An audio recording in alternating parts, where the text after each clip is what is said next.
I was struck by some little consternation. The minutest incidents of my childhood. This I do not dwell upon. I saw him, suddenly, divided into 3 pieces. What could be done cannot be approached by words, to an extent of unutterable infinity.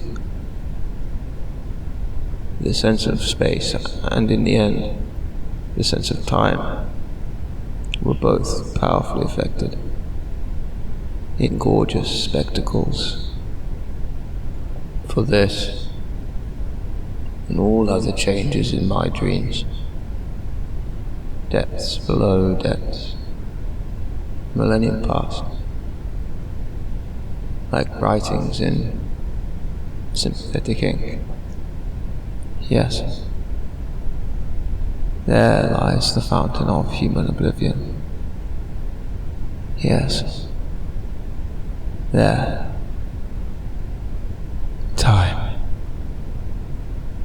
the great conqueror,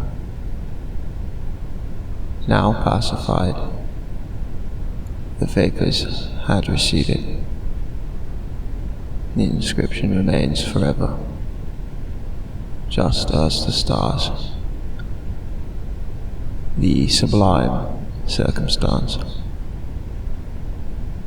Daylight shall have been withdrawn, will also rend away the veil,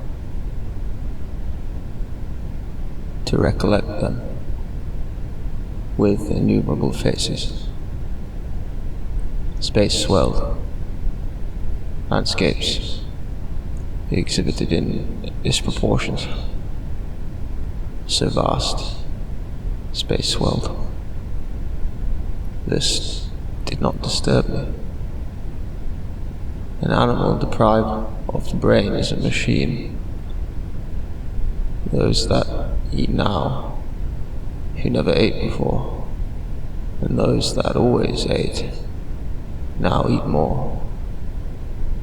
The machine, which requires the external stimuli, far sinking into splendor. I need more life. It answered in every point. A monster, left to itself, human, left to itself, shame, left to itself, guilt, left to itself. Why should that delight me? A self-withdrawn, wondrous depth, restless under cerulean sky. Why linger on the subject of vermin, on simultaneous trajectories, synthetic life prison for the poor creature?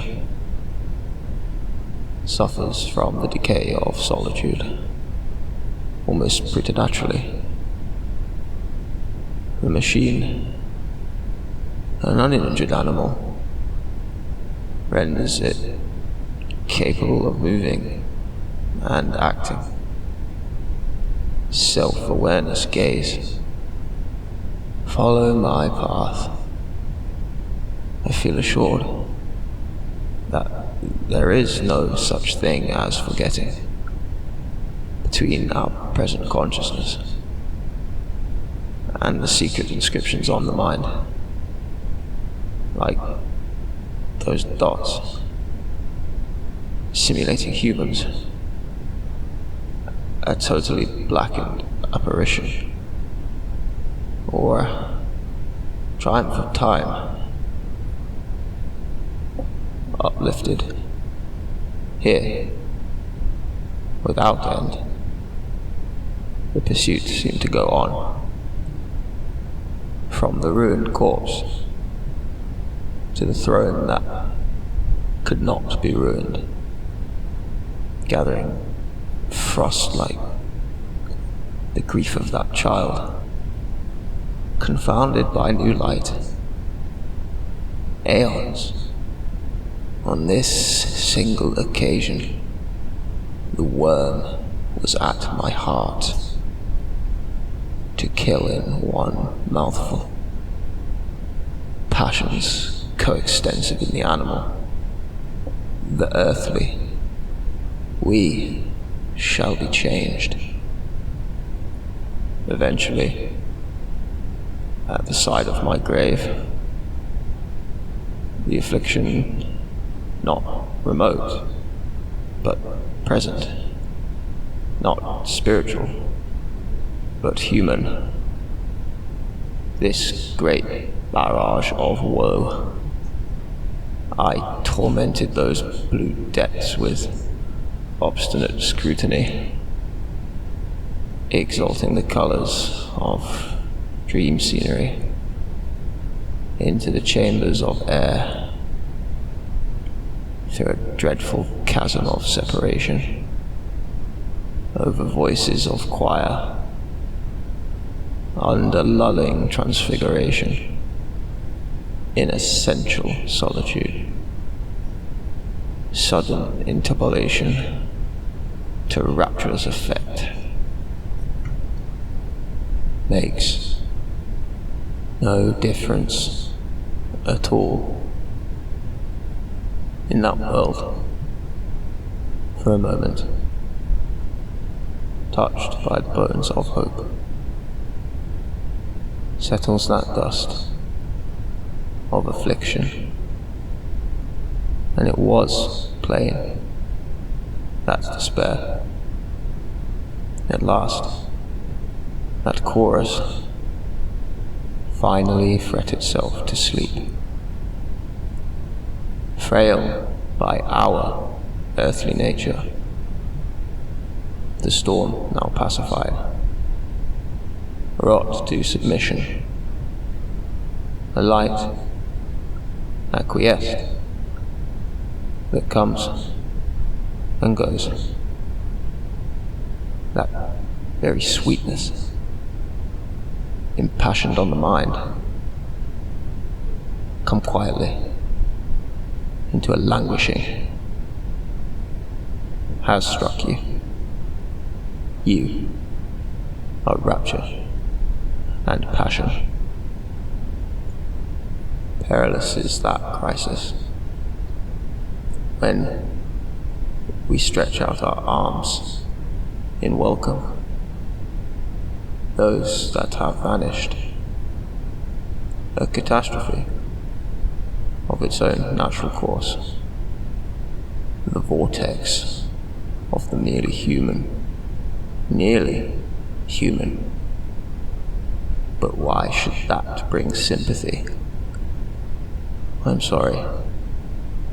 You are full of kindness.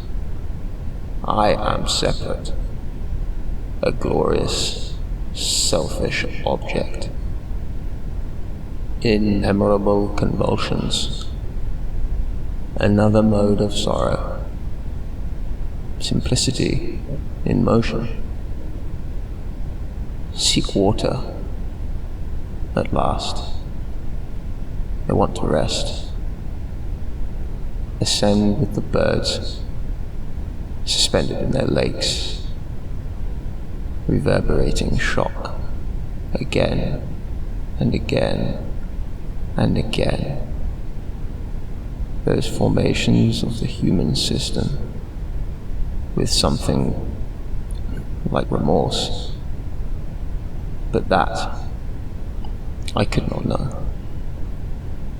Feverish irritation and gnawing care, the progeny of disparate affections, as it might be said in Gnosis, alive in the self, as alive in the other, feared to have exposed in perfect faith the overture, our tranquility, In everything, we are becoming nothing.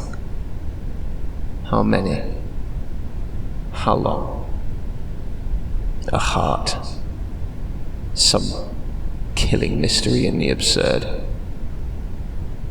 The one that sighs. Rest.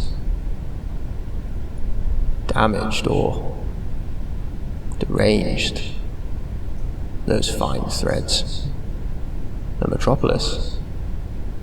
Their circumference. Outlines that bring the ghost of a door. Throbbing are those ropes from which we hang. I, the sufferer, should be capable of laughter. The balance seeps downwards, the lowest point of depression. Oscillations, accidents, the confluence of two causes, colliding agencies. Once more, the funeral procession gathered, a trampling movement in choral passage. Sympathize equally. That haunting tower, intolerable grief, vagrant parasite, hung on the wings, rising to my lips, a most excellent stranger. Once there, it blossomed amongst the brick, impassioned and oblique, those pendulous, measured drops. How narrow is that silence?